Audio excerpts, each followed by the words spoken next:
Rich Dad and Poor Dad. Because I had two parents, I was given a choice between two contradictory viewpoints, one for a rich man and the other for a poor man. I had two parents, one rich and the other poor, one of whom was highly educated and intelligent, and a doctorate holder, who had completed his 4-year education in less than 2 years. Then he went to Stanford University, then the University of Chicago, and then Northwestern University to complete his graduate studies. And they were all full scholarships on the subject of finance. The other father had never completed 8th grade. Both men were successful in their fields, worked hard all their lives, and both earned high incomes.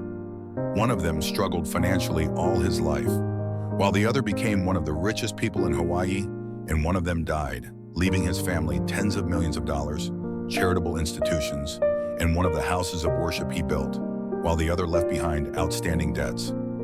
Both men were strong and like personality and influence, and they both gave me advice, even if their content differed, as both men strongly believed in education, but they did not recommend the same course of study for me. Two contradictory viewpoints, one for a rich man and the other for a poor man. One of the reasons that pushed the rich father to more wealth, the poor father to more poverty, and the middle-class father to more suffering with debts is that the issue of money begins to be raised to teach it to the children at home, not in schools. Most of us were taught about money by our parents. What can a poor father tell his son about money? Because I have lived with powerful parents, I have gained tremendous insight into the influence one's thoughts have on one's life.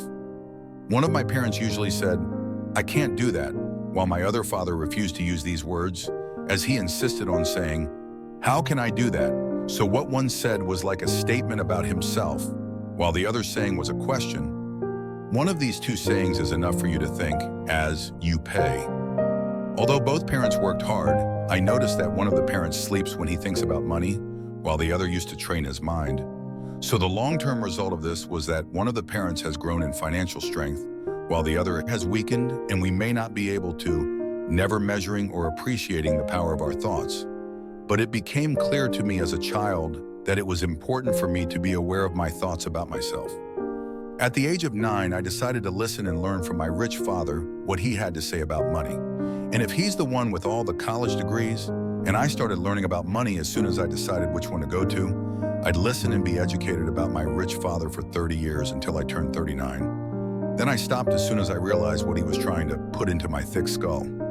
Money is a form of power, but financial education is the greater power than money. Money comes and goes, but if you learn things about the nature of money, you have the power over it, and you can make your wealth. And positive thinking alone does not work for one, because the majority of people went to school and did not learn. Never a thing, about the nature of money, and that is why they spent their lives working to make money. And since I was 9 when I took my first steps, the lessons of my rich father were simple.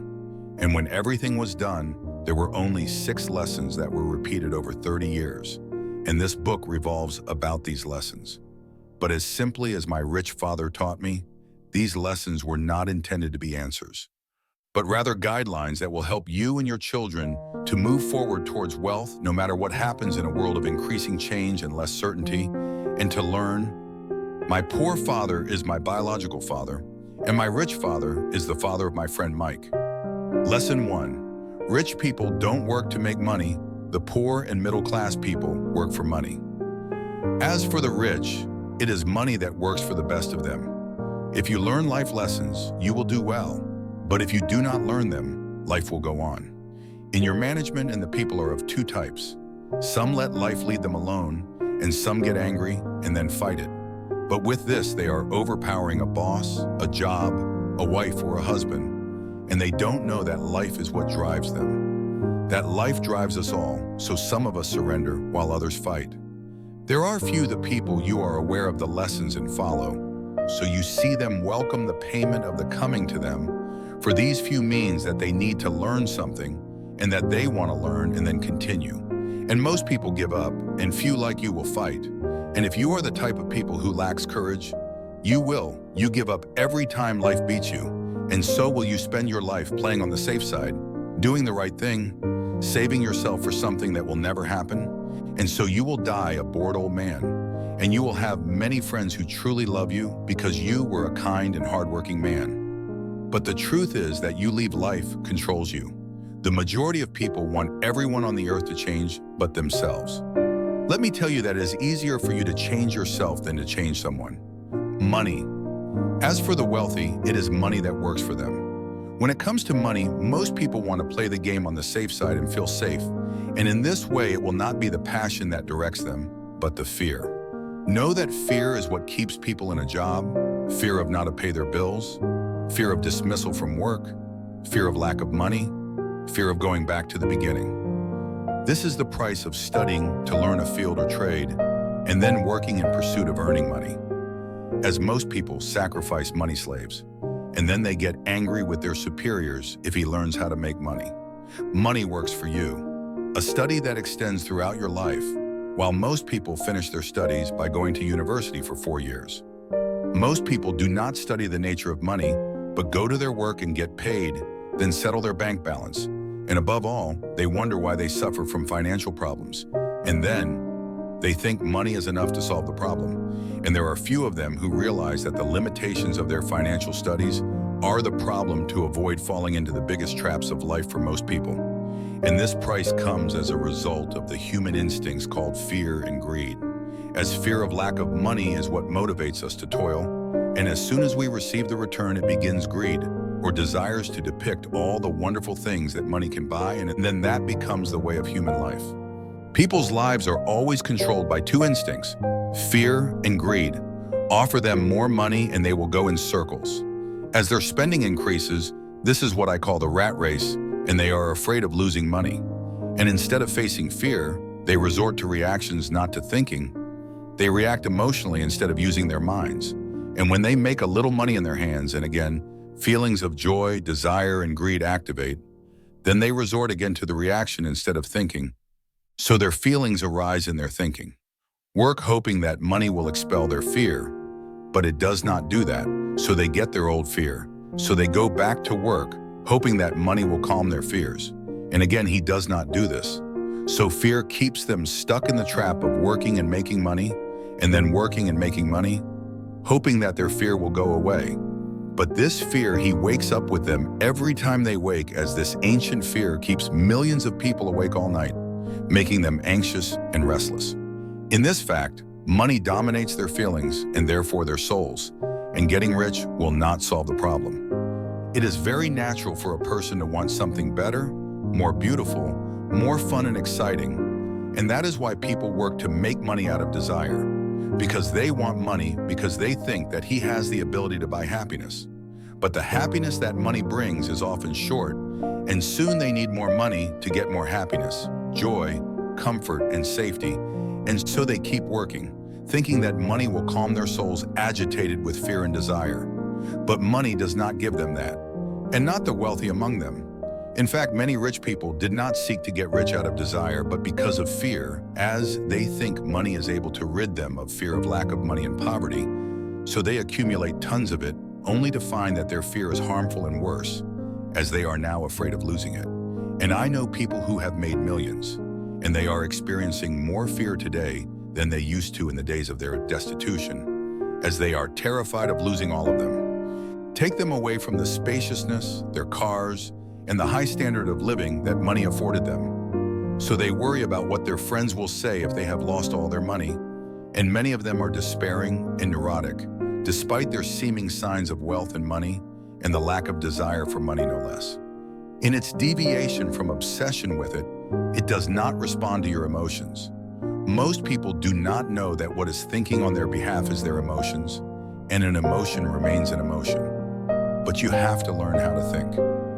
A few dollars kills his fear, and he asks himself the following question: is a job the best solution to avoiding this fear in the long run? In my opinion, the answer will be no, especially after you observe one's whole life, as the job is just a short-term solution to a long-term problem. The main cause of poverty or financial suffering is fear and ignorance, not the economy, government, or the wealthy, but fear that keeps people stuck in a trap. Lesson. Second, why should financial education be taught? It doesn't matter how much money you make, it's how much money you keep. What worries me is that many people place so much importance on money and not on their greatest wealth, which is their education. They will become richer when changes affect them. But if they think that money is a solution to their problems, then I fear that they will face difficult times. Intelligence is what solves problems and brings money. As for money that lacks intelligence, it is money that will quickly dissipate. Therefore, when people ask the question, "Where do I start?" or "Tell me how to get rich quickly," they are often very frustrated with my answer, as I simply tell them what my rich father told me when I was a young boy, that if you want to be rich, you need to learn about money, and if you want to build a huge building, you must first dig a deep hole and pour it into a solid foundation. If you're going to build a suburban house, all you need is basically 6 inches thick. But most people, in their quest to get rich, are trying to build a huge empire building on a 6-inch thick foundation. If you want to get rich, that's all. What you will need to know, it is rule number 1, and it is the only rule, and this may seem strange, but most people overlook the depth of this rule. Most of them struggle financially because they do not know the difference between assets and liabilities. The rich father said, "The rich acquire assets, but the poor and the people of the middle class acquire obligations and think of them as assets." The thing that determines the origin is not the words but the numbers. In accounting, what matters is not the numbers, but what the numbers tell you. The matter is like words, as it is not the words that are important, but rather what these things tell you. Matt, if you want to get rich, you must read the numbers and understand them. The rich own the assets, while the poor and the middle class get the commitments, and the asset puts money in your pocket, and commitment takes money out of your pocket. That's all you really need to know. Simply spend. Your whole life is in buying assets. Or if you want to become poor or be a member of the middle class, then spend your life in buying obligations. What is important to you, or do you gain knowledge of the nature of money, both in words and numbers? More money will not often solve the problem. In fact, it may hasten its occurrence, as money clearly reveals the human flaws in us, shedding a spotlight on what we do not know, and for this reason, one's life returns. The one who suddenly becomes rich, let's say that he earned it through a bonus or winning the lottery prize, often leads to the same financial mess. If you do not harm the ones he lived before he got that money, then money embodies the financial flow patterns in your mind. It is reasonable to spend everything that you get in your hands. It is more likely that you will not increase what you have of money except to increase what you spend. And that is the meaning of the saying, "A fool loses his money in the blink of an eye," that most people cannot know the reason for their financial suffering because they do not understand the nature of cash flow. May a person has received a higher education and is successful in his work, but he suffers from financial illiteracy for this. These people work beyond what they need because they have learned to work hard, but they have not learned how to make money work for them. My father often fell for me when I was a child. The Japanese. He is aware of 3 powers: the power of the sword, the power of pearls, and the power of mirrors. The sword symbolizes the power of weapons. As for pearls or jewels, they symbolize the power of money. As for mirrors, they symbolize the power of self-knowledge. This knowledge of oneself, according to the Japanese legend, is the greatest treasure among these 3 powers, if people use power. In the mirror, they would ask, do we rely on logic in what we do? More often than not, instead of trusting the inner wisdom, that genius in us, the majority of people follow the principle of the herd where they do something because everyone does it. They adapt themselves to situations instead of discussing them. It is said that the fear of speaking to the public outweighs their fear of death. According to what psychological analysts see, this fear of speaking to the public stems from the fear of people being rejected, the fear of being exposed and being criticized, the fear of becoming an object of ridicule, or the fear of being banished. The fear of being different is what prevents the majority of people from finding new ways to solve their problems. That's why my educated father said, the Japanese value the power of the mirror more than they value other powers, because when we only look in the mirror as humans, we see the truth. And because the main reason most people say you should play on the safe side is fear, and this applies to anything, be it sport, relationships, or money. Many of the big financial problems stem from following the herd principle and competing with what others do. We need from time to time to look in the mirror and be honest with a judge. Why do the rich get richer, and why does the middle class suffer? The reason why a rich person becomes richer is where the asset column generates enough and increases the income to cover the expenses, with a balance that is reinvested in the asset column, and thus the asset column is constantly growing, and thus the increase in the income it generates. And the result is that the rich gets richer, and in return, the middle class finds itself in a permanent state of financial suffering, as their main income comes from the salary. And with this salary increasing, the taxes imposed on it increase. So their expenses increase equal to the increase in their salaries, and this fulfills the meaning of the rat race.